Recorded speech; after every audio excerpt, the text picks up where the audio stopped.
And we are rolling. Welcome to Season Hunter Podcast. This is our first podcast. I'm your host, Darrell Nunez. A lot of my friends know me as Ponch. And over here is the other host. And yeah, my name's John Tolbert. I call him JT. He calls me JT. He's probably the only one that calls me JT, actually. But anyway, yeah, so this is the Seasoned Hunter podcast, kind of Darrell's brainchild. It's been coming. He's been talking about it for a couple of years. Yeah. He asked me a couple months ago if I wanted to be involved with it, and I jumped at the chance. It's something that I'm not very familiar with, but I do a lot of video type stuff, so I thought it'd be an easy transition. But Darrell, what about the name? So I kind of came up, I've actually got to learn to enjoy, in most podcasts, there's a lot of really informational ones out there. And the name Seasoned Hunter kind of came from, I guess, my age. I've been around for a little longer than a lot of, there's plenty of hunters out there that are our age or close to our age. But I just thought being kind of seasoned or experienced, that it would be kind of a name that people could relate. Maybe the gray, I don't know. But yeah, that's kind of where it came from initially. And, between just life and COVID and everything going on, I kind of just got pushed to the side. And then, you and I have been doing stuff with Sagebuck Outdoors for years. And I know that you are really good with videoing and that type of stuff anyway. And I thought, hey, this might be a pretty good mix. I mentioned it to you, and I know you kind of tossed around stuff in the past, but it just kind of came together, which, right. We've worked together long enough. I think that we know each other's personalities, and we get a chance to hunt together some. And it's been how long have we known each other now? Has it been? Oh, I'm trying to think the first time we met might have been at the archery shop. Yeah. When it was 2000. Advantage Archery here in Twin Falls. Yeah. And I think that's when early 2000s. Dennis owned it. Yeah, it's been quite a while ago. So we've known each other for a long time. We didn't really start doing stuff together for quite a while until after that. I think at that time I wasn't even filming hunts yet. So I remember running into you in a store one time, and you were talking. You had been filming a little bit, and you just started editing. It was around the holidays one year. I remember that. And then, it was a few years later. I had been filming a little bit too, here and there, but mostly, that's what even got me started filming was my dad. He was getting up in age, and I know, he'd always like hearing my stories. And at that time, I was shooting a lot of competitive archery, locally mostly, nothing like nationally or anything.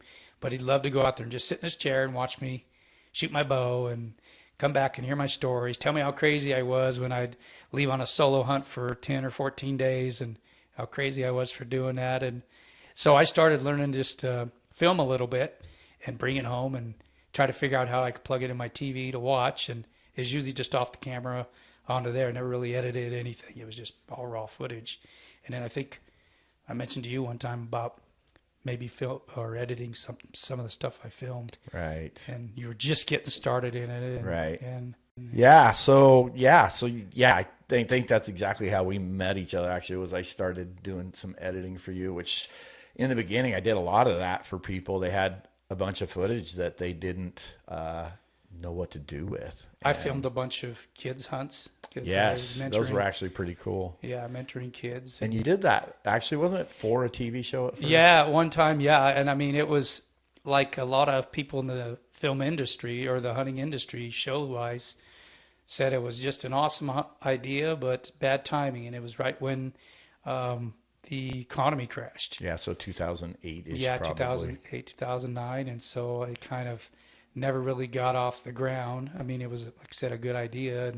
And it was so enjoyable. I started out with like Hunt of a Lifetime, helping Hunt of a Lifetime.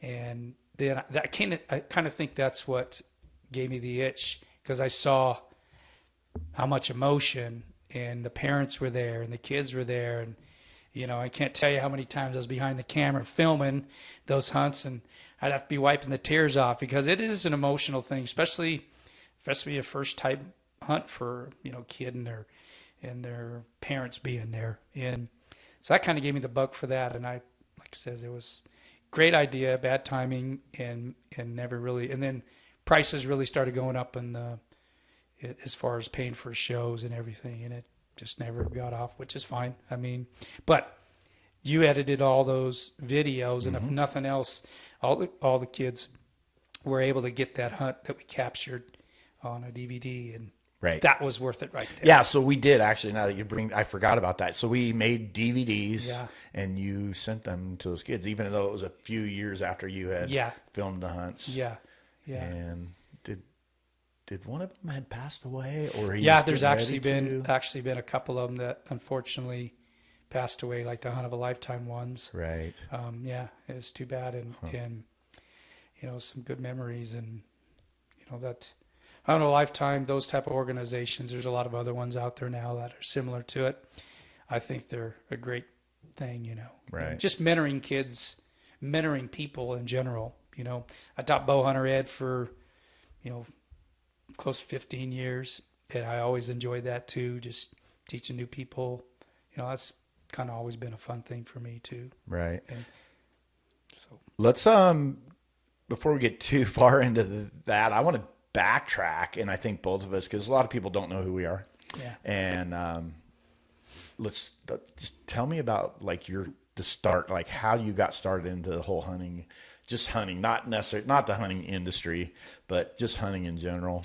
Yeah, I grew up in a little farming town in Central California, and my dad was an avid hunter. Our whole family was. I mean, it was, always every year, several trips, deer hunting and quail hunting and rabbit hunting and pheasant hunting, and I can recall, I don't have a picture. I wish I did, but I do remember one distinct picture. My dad would come home with whatever he killed, and I'd want to take a picture of it. And I remember having one of those pajamas on with the feet.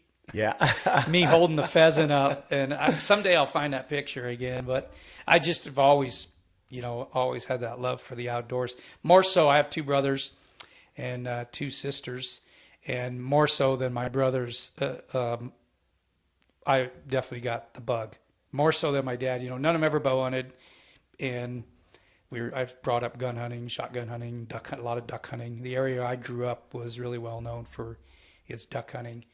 And with that being said, I always said the first chance I get, even though it was California, it was a small town. And it butted up close to some hills. There's a lot of fishing. We did every year is a couple weeks of camping as a family. But I always said I wanted to go somewhere else. And, I just wanted to go a place where I can hunt elk and have other opportunities. We had pig hunting there, which I still go back almost every year to California to hunt pigs and turkeys, and still have some good friends over there. And right. So, and I know you grew up there too, right? I did. Before we get into that, I want to tell you a funny story. Darrell was working in Alaska at the time, and he called me and asked me if I would go to California with him and film a pig hunt. And I was like, heck yeah, that would be awesome. So we did. He actually paid for my flight out there. And anyway, I guess we got to the point where Darrell was getting ready to kill this pig, and he's sneaking on this pig. And I'm standing back filming. I'm back quite a ways, but I'm filming him, and he shoots this pig, and it takes off. He shoots and kills the pig, and I realized I didn't have the camera rolling. So I went all the way to California to film that hunt, which is, by the way, on the YouTube channel.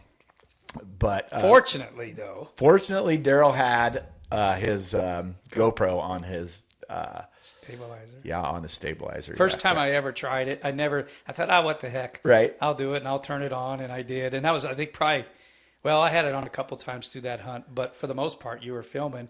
That was your job. Right. Yeah, one thing. One job. And then, when we got back that night, you're like, I don't know if I got that on. Yeah. But you know what? It all worked out, and we had just enough footage from the GoPro right to, even though it was a little fish-eyed and Right. going out their ways, it still was enough you could see what happened. And we picked right up the next morning, and Exactly. it turned out good. That It was turned out pretty good. pretty actually. emotional hunt, that whole thing with Right. using my I had a son that passed away in 2009, and so I got the bow, the last bow he had, which is a bow that I had given to him.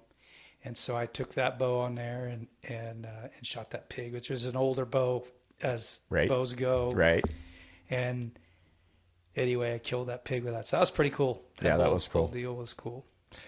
So anyway, yeah. So a little background on myself. I grew up in Northern California. It's something you hate to admit when you live in Idaho because you get a lot of crap for it. But how many years you been here? Yeah, so I got here and we moved here. My wife and I had just got married in 1993 in February, and then we moved here in June of 93. And I moved here in 83, so I've been here. Yeah, so we've been here a long time. I feel like we're kind of grandfathered in. Yeah. Right? But yeah, anyway, hunting-wise, I grew up, I cut my teeth hunting black-tailed deer in the Marble Mountains and the Trinity Alps of Northern California. I really grew up, the town I grew up in, the name of it is Yreka, California. It's not Eureka, California. People get those confused all the time. I think population at that time was about 3,500 people or so. And we were about 20 miles from the Oregon border. So really, we were in the mountains. It's not the typical California that you think of when you. And that's what people think. A lot of times you lived in the city, and Exactly. yeah, Not the case at all.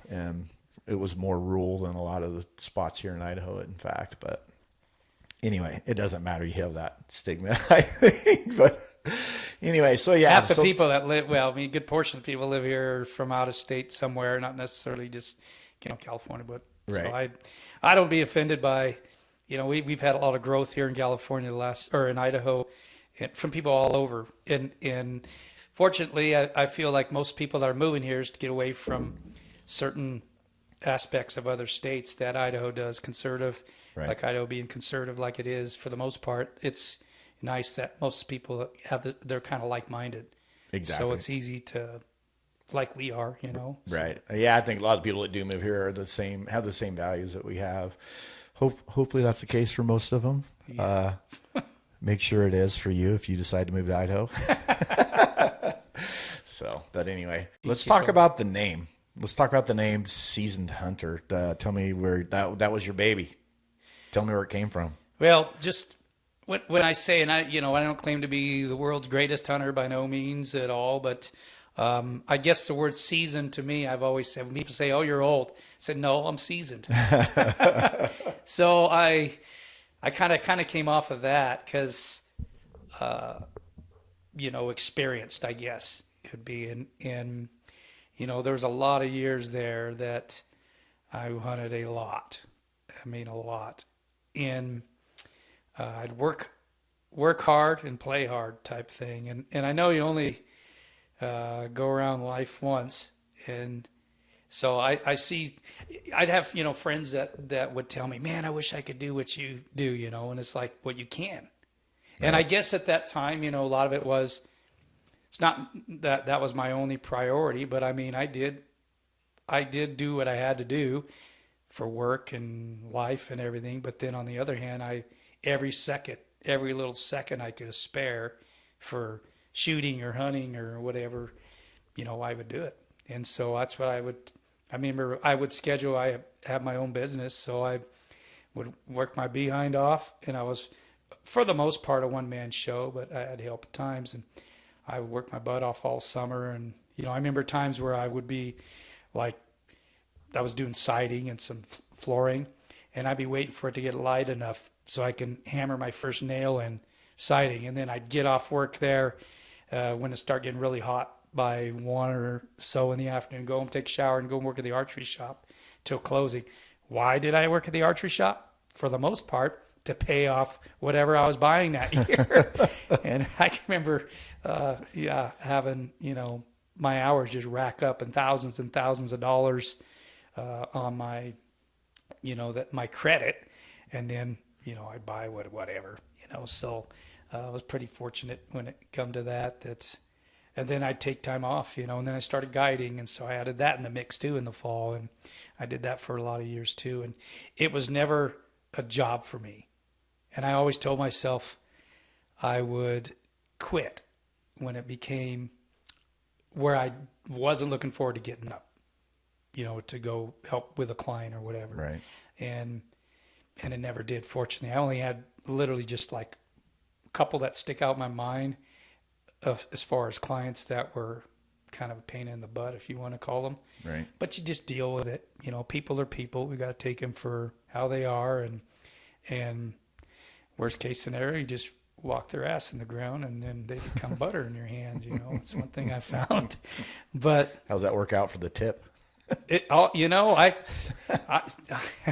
I did pretty well as far as tips goes, at least for those times. It's been quite a few years since I did just that, professionally, or like do the whole fall. I still do some a little bit for Hobie, but for the most part, back then I would pretty much leave between around August or so, and not get back. And if I went down to Mexico and guided, I wouldn't be back till, sometimes February, just depend on, and it worked out good. I mean, as good as that type of business is, I was happy. I was happy. Right. It's fun times for me. Yeah. And for the people that don't know, Hobie, he mentioned Hobie. Hobie's Hobie Gardner. He's the owner of Deadline Outfitters, which is here in southern Idaho.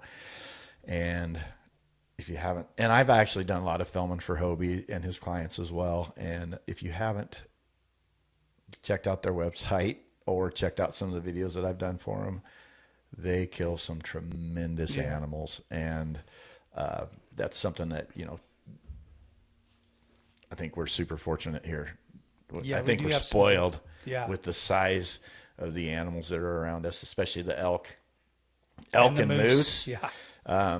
Deer, not quite so much. There's some great deer hunting and some big bucks too, but just right here in our local area, the deer and the elk, the elk and the moose are incredibly sized for, especially for the Shiras moose. It's unbelievable how big they are. So anyway. Yeah, I was fortunate to work. In fact, I got Hobie's first job guiding. After a couple of years after I'd started, he got a hold of me and said, I want to be a guide, and everything. And he was experienced, somewhat experienced hunter, but just for himself. But he'd go out with people and things like that. Mm-hmm. So I got him a job as a guide and his wife a job as a cook before they had kids. So they went around as this team, and everyone loved him. And then when he started this business up south here, I knew he would turn that into, something good, and he has. He's pushed for more tags to get more tags for that area, and turned his lodge into. He's got a spectacular lodge and does pheasants hunts off season, and it's turned out a really good thing for him. And John's got a chance to, like you said, do some filming. We've worked together some up there too. Yep. And I have. So it's been a lot of fun. It has. I'm super grateful for Hobie, honestly, for letting me tag along on some of those hunts. A camera guy can be kind of a pain sometimes, but they've been really patient with me, and I think they hopefully like the results of some of those films that we turned out for them. Some of the experience I've had in the past with some TV show type stuff, guiding, most of the time you're right. The camera, you got to be like on it. The camera guy has to be on it. Right. And the best camera guys, some of the best camera guys I've seen of guys who are actually good hunters too. Right. I think that's so important. Yeah. I mean, especially even like archery, if you're filming an archery hunt, you have to know what you're doing. Yeah. As a camera guy. As a camera guy, you need to know what you're doing as a hunter and what he's anticipating, and you got to get so close, and you need to be able to have the ability to be stealthy. Yeah. And I did a lot with hunter specialties for a lot of years, and we'd have camera guys there. And man, there was a couple camera guys that they were awesome. I remember them sometimes spotting game. They'd have their binoculars. Some of the good camera guys were doing what they had to do, but they also had binoculars, and they're out there kind of helping as much as they can too. It honestly, like, you're not only a camera guy when you're out there doing that stuff, you're a spotter, because you do, I guess if you're good at what you do, and I do a lot of, I've done a lot of this with especially with Hobie and his guides and stuff, but you're a spotter. Packer. When you kill an animal, you are definitely a packer. you help, like, on the moose and stuff, the more help you can get skinning that animal, the better, so I never really did a lot of skinning. That's kind of the guide's gig right there. I don't want to step. You're mostly filming, but you're still I'm filming, and you want to film all that stuff. So I'll usually be filming during that aspect of the hunt. But yeah, you're not just a camera guy for sure. Yeah, and I the whole filming thing, especially after getting involved with you as far as editing and all that type of thing, I've taken it a little bit more serious. There's still times where I'm like, gosh, sometimes you just don't have time, especially if you're solo. Right. You got to make it a priority. That's one thing I've found. And right. There's been a few hunts I've been on where I'm like, sorry, John, because yeah.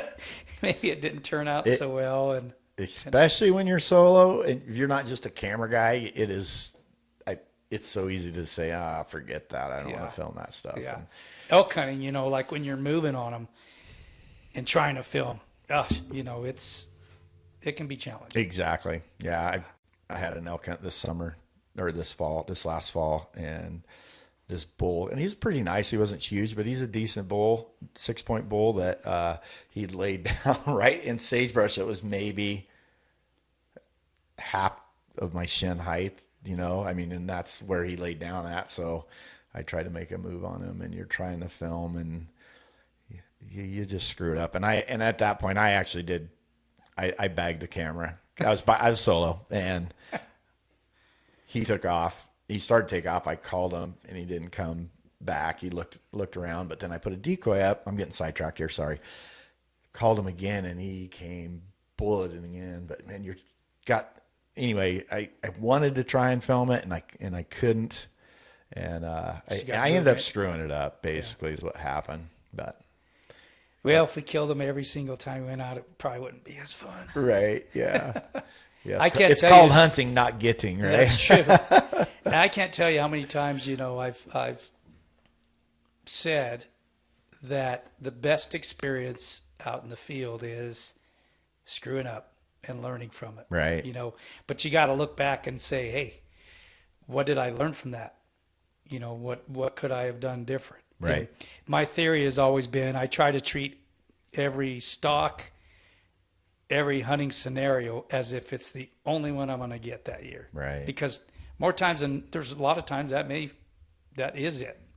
And, you can't always think, years and years and years ago, as a seasoned hunter says, you knew that if you messed it up, you're going to have another chance. And a lot of times on public land, like we hunt most all the time is public land, that's what you're going to get is just one opportunity. So you got to capitalize on it and really think about, make your moves count. Right. Right. Even if you end up screwing it up, at least, you just got to have that mindset. I think that's what a lot of it is just your mindset. Sure. Nope. Totally agree. We haven't mentioned this yet, but let's talk about the people that have kind of helped us out company wise. Oh yeah. We've been doing this, for a long time, and I don't really want to call them sponsors. Yeah, just affiliations. affiliations. Yeah. And it's been so awesome over the last couple of years. Darrell and I think we both kind of got a little more serious about this whole thing. Yeah. And we do have a few companies that have helped us out. Nomad has been Nomad's probably number one for us. Yeah. They have been amazing. Yeah. I don't know that. Hopefully they know how much we appreciate what they've done for us. It's been. And sometimes we feel incredible. like we really haven't done enough for them, but the stuff we do for them, they love it. Right. And that's all, we weren't looking for anything free or necessarily discount or any of that. It kind of fell in my lap, and I just thought it would be a good fit with you and I Right. It's kind of hard to do solo.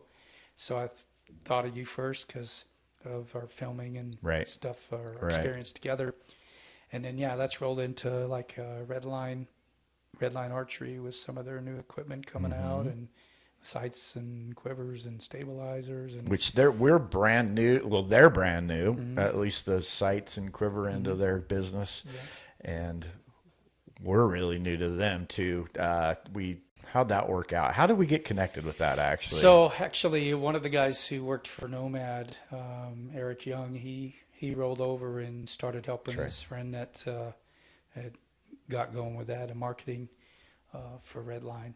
And because Eric knew us so well from Nomad, he kind of just told us, yeah, you guys need to, try some of this out. And, Right. and in which also rolled into Trophy Line saddles, which from tree stand, the tree stand side of it, a tree saddle, which John and I are really excited about.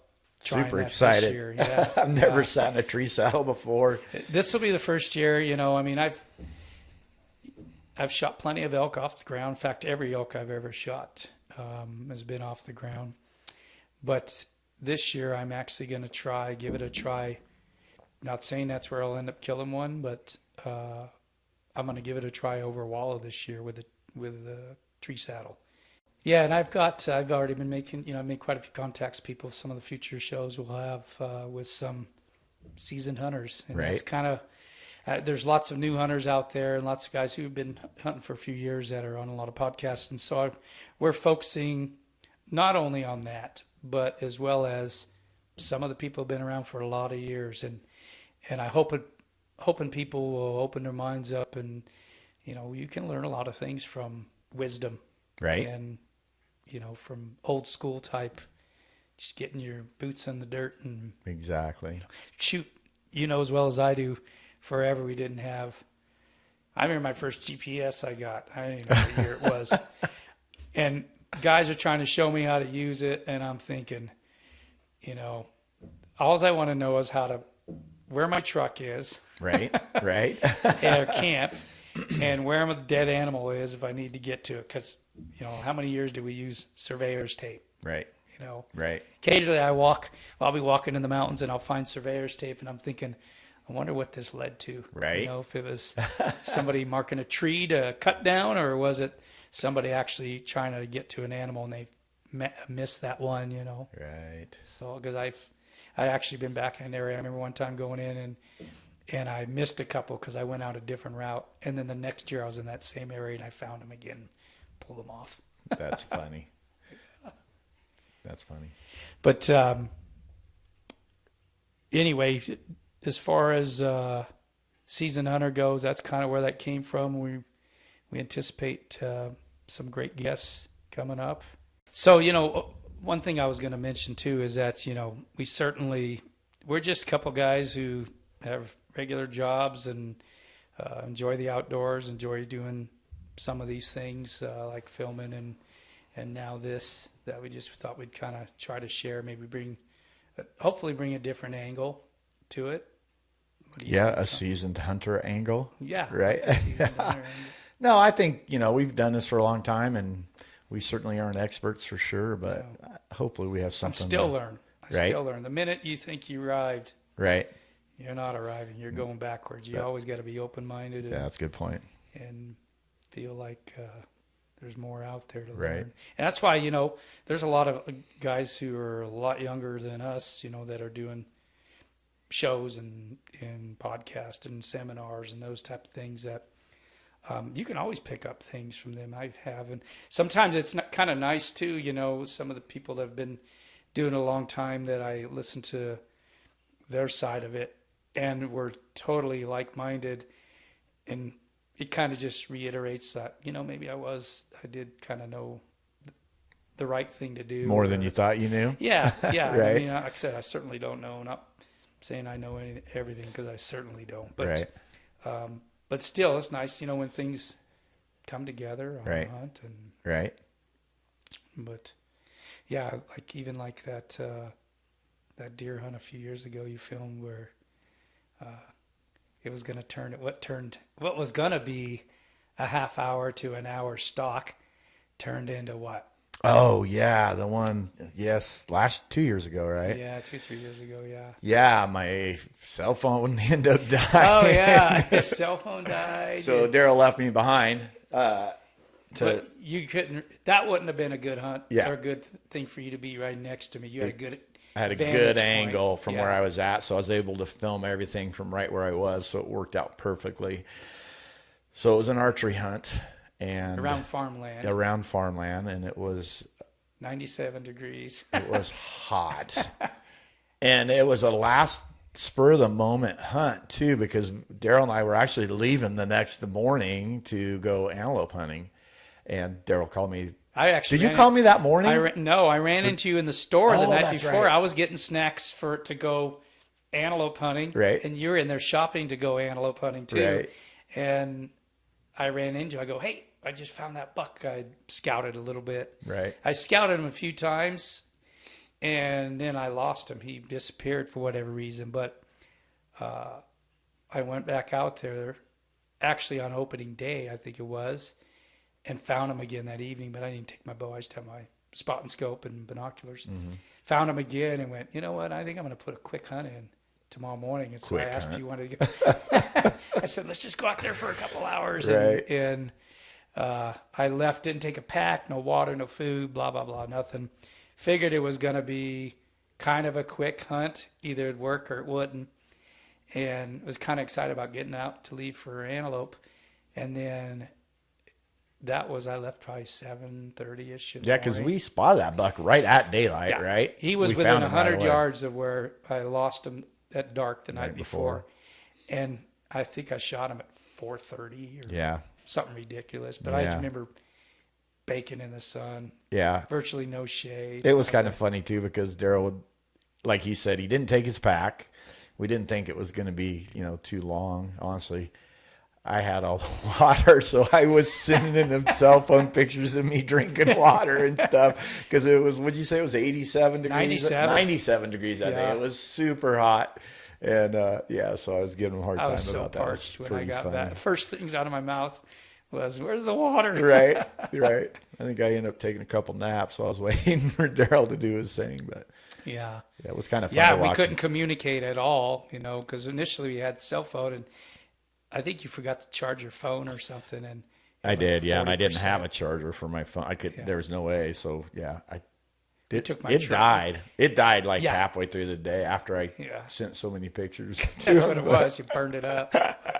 It was a fun hunt. I mean, we got it done and everything. Yeah, that was a great buck too. Yeah, it was pretty. That was my first velvet. I usually don't hunt them that early. Right. And so he was still in velvet, and that was a really good hunt. Right. Really fun hunt. And then we went out. We were on like an hour or two of sleep by the time we got out antelope hunting. Right. Yeah. Yeah. Not much. And then literally. At what time did we get to antelope? 2 or I think it was 2 at least 2 o'clock in the morning, and then we were up by a few hours sleep. I remember we slept under the stars because we didn't want to put tent up. We were so tired. Exactly. We actually pulled everything off your trailer. Right, and we slept on I had a flatbed trailer that I hauled side by side. Side by side. I call it buggy. If you guys watch any of my videos, you'll see me call them buggy. It's buggy. I do a lot of hunting by myself. Buggy's my friend sometimes. But anyway, we slept. We threw cots, I think, on the trailer, Beautiful which night wasn't that bad. night. It was gorgeous. And then we got there, and we had to set up didn't we have to set blinds? Oh, yeah. That's right. We had to set up blinds that night. I think it was like 3 or 4 in the morning before we got to was. bed, and then we got back in the blind at 7. Yeah. And didn't kill nothing. Didn't kill anything. I screwed up our only chance. That was a rough year. If you remember, I ended up killing mine the last day of the season or something. I got to go out like 1 or 2 more times, and I wasn't last day. I think it was the last day. That's one thing about antelope. I love antelope meat, and I love antelope hunting. But because it's in September, elk's going on. Right. And so it's not as much of a – used to be, years ago, started August 15th. Right. And you can go hunt antelope before elk season. Right. But when they changed it in that, especially the draw that we put in for starts in the middle of September, or close to the middle of September. Right. So it's just getting time to hunt elk. I know. That's always that's the downfall of that antelope. So I usually just give it a couple days. Right. And fortunately, I've been pretty lucky to get it done. Sometimes it takes longer. But right. I remember years ago when I was telling you, talked about me hunting, 10, 14 days. I wouldn't even leave. I might go out before the 20th and for a couple days. But when I was going to be serious and I'm going to be gone, like my 10-day hunt, I'd call it, it would be, I'd usually leave right around the 20th September. And I figured by then the weekend warriors. Exactly. Or the guys who had vacation took their vacation or whatever. And I cannot tell you how many elk I was fortunate enough to get within the first day or so with nobody around. Right. You know, it's not, there's a lot more hunters out there now. A fact. That's a fact. But it is what it is. You just got to right. learn to work around it. And yeah, I mean, we all have the right to be there. And, right. and a lot of people enjoy that. And I think even now with the whole COVID thing that's happened over the last 2 years, I feel like I feel like there's more hunters. Yeah. I mean, I could be wrong. I don't know any stats on that stuff, but Idaho did change their non-resident tag, not the whole quota, but on they taken the quotas in each unit and changed them so there's less non-residents. And you know, the way I look at it, I know people may disagree with this, but let's face it. I mean, no matter what state you're in, for the most part, especially out west here, these states rely on non-resident funds to help manage wildlife. Right. And it's a lot of times a big portion to pay for wages or habitat or whatever. Right. So it is what it is. And I mean, right. I feel lucky that we can just still go hunt every year. And right. And at this point. And I do feel like, well, two things. One, I feel like you can get away from the crowds if you want to work hard enough. And we're, not young anymore, but we still have the ability to do that. And we do that. It is getting harder. I mean, more and more people are willing to do the backcountry type stuff. And so that, but having said that, I mean, there's areas that I've elk hunted and you could go for, a backcountry hunt and not ever see another person. And now those exact same areas, you'll see 3 or 4 camps in there and not as many elk, but they're still there. Yeah, one area I hunted for a lot of years, I remember an outfitter actually put in a drop camp, and literally right in the middle of some of the best habitat. It was a great camping spot, but it was also a great bedding area, and there was water there and everything for the elk. And I remember that year I left. I saw one elk, passed up a bull opening day because I figured I'm coming back for a week, got back in there, and I saw quite a bit of elk when my first hunt there. And I went back in there, and there was a camp right in that spot where I'd shot an elk a couple of years before, like right in that, within 50 yards where I shot that bull. And the next morning I got up and I saw one cow. And I watched them guys, trying to go up a drainage from the bottom with the wind blowing up from the bottom. Of course. Going right up in the canyon. And I just looked at that and went, yeah, I think I'm out of here. I'm going to go somewhere else. I ended up going back the last day of the season. I didn't even think I was going to even get to hunt in there anymore. And went back. I got there, I think, midnight the last day of the season that night before, and left my truck for a few hours, walked in there. Camp was still in there and hadn't packed it out, and ended up finding a bull and shot a bull like at 1:30 that afternoon. Had to go to work the next day, called a buddy up to come and help me get the bull out, and everything worked out. But in fact, it turned out to be, because I'll never forget, it was a 5x6 bull with devil's horns, and that was the one I passed up. And after I shot that bull, I went up to him as a 5x6 bull with devil's horns. Yeah, that's same funny. bull. That's hilarious. 2 drainages over. Right, that's crazy. Yeah, Crazy story. Anyway, so we'll look forward to more podcasts coming up. Right. And we a lot of stories to tell, I think. Yeah, we'll have some stories and some other people on there with some good stories. Exactly. Some other seasoned hunters. Yep.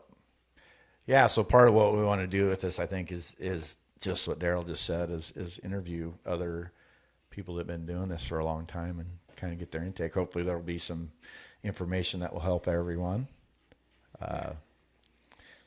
If not, enjoy some good stories, I guess. Oh, yeah. You can never hear enough good stories. Exactly. Yeah. So I'm personally looking forward to getting going on this thing, and me I too. think it's going to be a lot of fun. Yeah. So anyway, I appreciate us getting together and doing this, and look forward to a lot more. Yeah. I think there's a lot more that we have to talk about for sure. Yeah. As we're sitting here talking, this is our first one, like, and I'm thinking, oh yeah, we can talk about this. We got just years of experience doing a lot of different stuff. And, off the top of my head, I think we could do probably an entire podcast about, just me and you talking without anyone else. Yeah. Bear hunting, elk hunting, antelope hunting, deer hunting. I mean, we can, we got a lot of stories to share, a lot of information to share. As you can probably see in the background, I do a lot of shed hunting. Darrell's not a shed hunter, but I certainly would like to throw that into this whole mix as well. I have nothing against shed hunting at all. I just usually have other things going.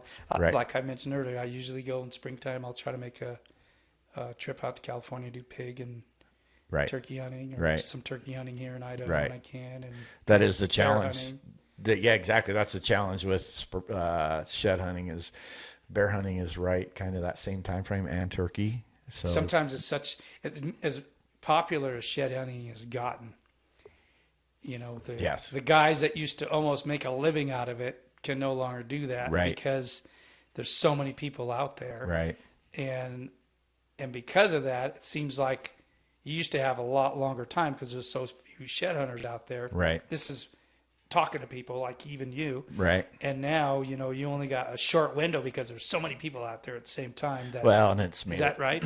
No, it is. And it's made it such a competition between people that, it's almost like hunting spots. It is. It's like hunting spots, but it's also, I got to be the first guy there. Yeah. And that's, in my opinion, opinions differ, but I think, Fish and Game agrees, especially in a lot of states, that it affects the wildlife and you push them around when they're really, just went through a rough winter or whatever. And, well, I remember just not long ago, I don't know, several weeks back, I guess, 4 weeks, whatever, 3 weeks, that you had went out and told me that, you were kind of just checking things out. Right. But you saw some animals and you stayed away from them. Right. You didn't want to push them. And it wasn't long right before that, a week or so before that, I saw some guys posting on social media about how they're out there shed hunting. And then they showed pictures of some animals too. And they were close to the animals because it was obviously taken with their, the video footage is taken with their phone. And then the animals running off. And when I saw that, I actually ended up putting a post. Wasn't trying to stir up anything at all, and I have nothing against shed hunting. But I just want people to be aware of that time of year, especially this year in Idaho. We got a little bit of snow around Christmas time and everything. Then we've had kind of a long stretch of cold snap. Right. And if they depleted a lot of their fat source, getting pushed around doesn't help. And it's unfortunate because you get people out there that not really, it's not that they don't care. They're just not really thinking about that. All they're thinking about is getting those horns, Right. But I appreciated you as far as being aware of that. Right. Well, look, this is how it is. This is my opinion.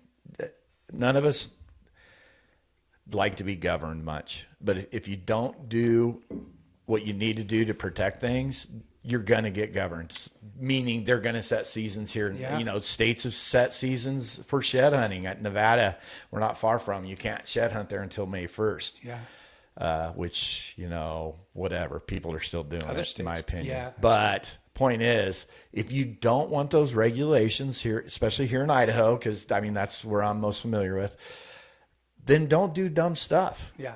Don't do dumb stuff and you're not going to get regulated. If you don't, my biggest pet peeve is there's areas where they close the roads down.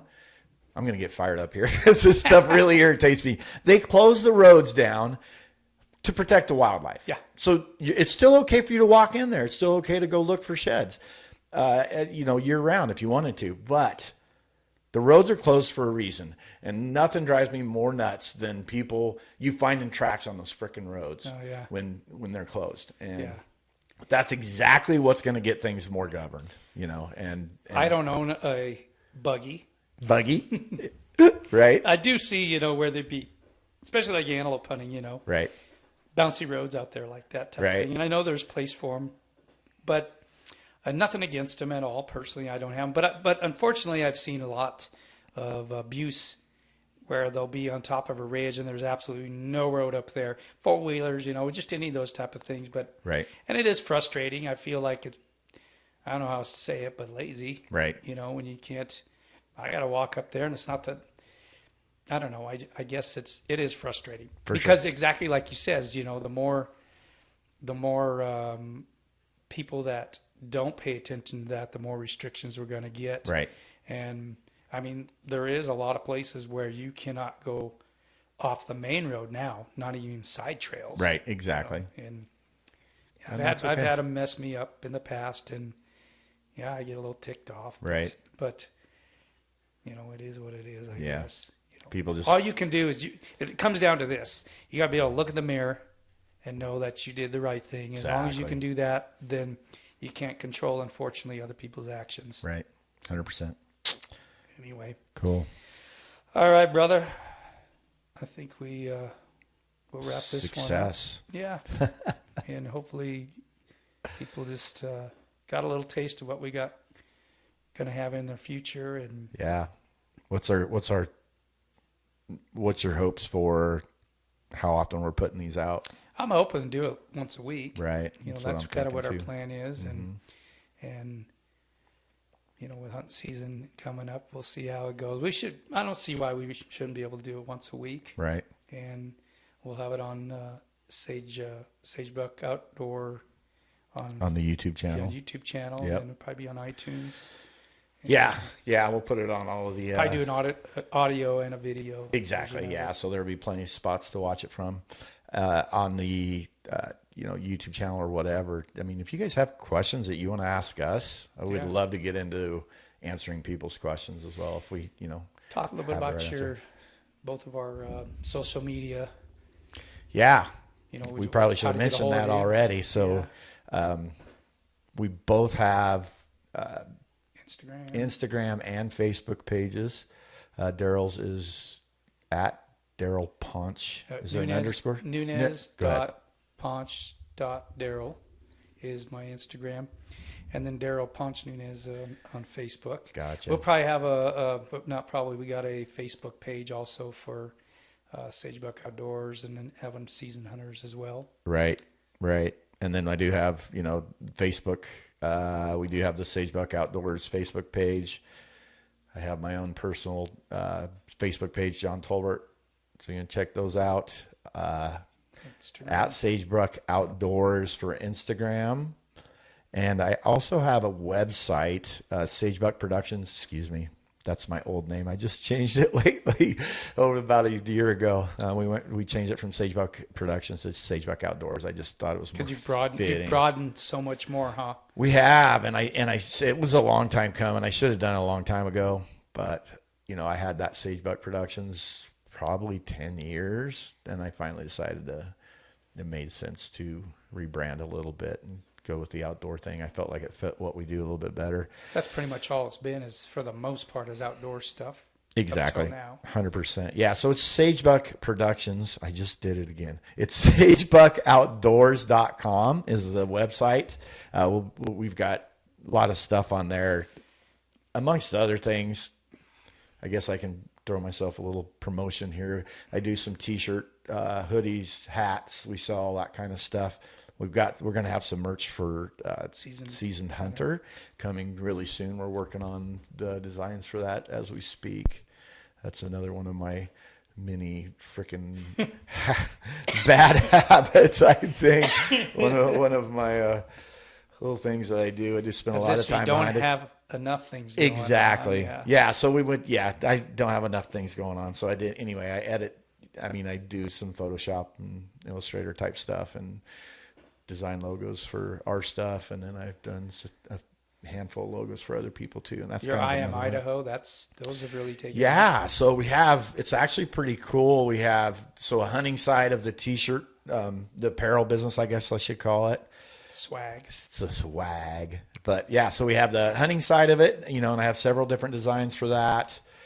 We'll leave a link in the comments or in the description below for the website. Actually, you can check it out. But anyway, we have those, and then we have another side that's kind of Idaho based, and the name of the company is I Am Idaho, and we sell all that stuff on there as well. And it's just Idaho based apparel. We got some more new cool stuff coming out this spring, focusing a lot on the 4th of July aspect of what's going on. So that'll be kind of fun. So go Appreciate check that you guys stuff out. subscribing to us too, as we, we certainly want to grow and maybe spread out. And Right. Yeah. If you like this kind of stuff, man, tell your friends too. I mean, we need, people watching. It's what helps us grow. We got to, make the algorithms are based on views and comments and subscriptions and all that kind of stuff. So all that stuff will help us out a lot. So if you want to do that, tell your friends about it. That would be awesome too. What else you got, buddy? I think that's about it for this week. And we'll look forward to doing another one here this next week. And there we go with it. Yeah. Lots more to talk about. Yep. As we're sitting here talking, I just started to say earlier, I'm getting excited about all the other stuff that And we I want to talk about, but it's like we do like a 5-hour flipping podcast. But we also, I don't want it. We both decided we don't really want it scripted. Right. We just kind of go with it. Yep. And granted, there'll be times where we have a guest on, we want to have certain questions we want to ask. Exactly. And speaking of which, I got one for you, John. I want you to tell me something Great. that no one really knows about you. Not no deep, dark secret we might not want to know about, but not just something that you think that a lot of people maybe not even know about you. Can you think of anything? Why'd you put me on the spot like that? I don't know. I'm a pretty open book. He's got something. No, I don't, but like I am, and this is something else we can talk about on the show.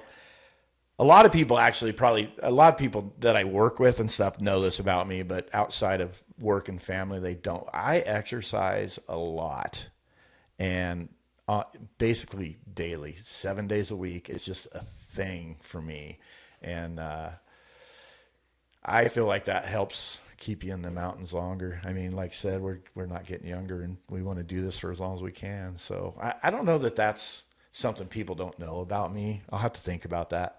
There's a couple other things that probably I'm not going to say on here, but I've been fortunate. My guy I hunt with quite a bit, Matt, he's a trainer type. Right. Done a lot of training, been in the fitness business for a lot of years. He's really helped me a lot. And one thing I know that's helped a lot is got me on this program now of stretching. And as we get older, even when you're younger, I mean, stretching is just a good thing to do. Right. And I think a lot of people miss that. When I say miss it, they miss the importance of it. Right. Keeping those joints stretched and those tendons stretched and all that does make a big difference. And he's kind of brought that into my regimen, if you will. Okay. And so, yeah, that's been a good thing of mine. Here's something that I do now that we're sitting here talking. I don't feel like I'm on the spot so much, but an odd thing that I do is I keep track of all kinds of things. The exercise thing, I keep track of how many days I set goals for myself, how many days I work out in a row. 2 years ago, my goal was to run or do cardio. I shouldn't necessarily run, but do some sort of cardio every day for an entire year. Yeah. So, and I did. So I started, I would literally just make a hash mark on a board and count down the days or whatever. And I ended up making it 371 days before I took a day off. Oh, so nice. Yeah. And I finally actually had to take a day off. I was so beat up. My knees were sore, and I finally decided, this probably isn't the smartest thing I've ever done. My body needed to rest, so we did take a short break there. Or stretch.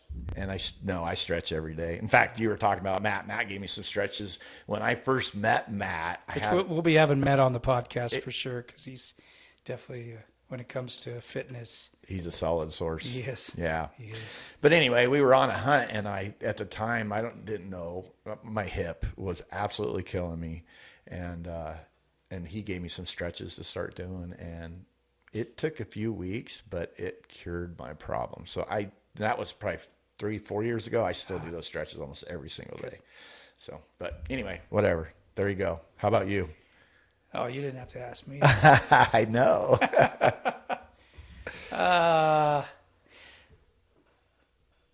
It's not that My easy. family no, it's pretty easy. I can tell you that my family does call me Squirrel because I am definitely one of those guys.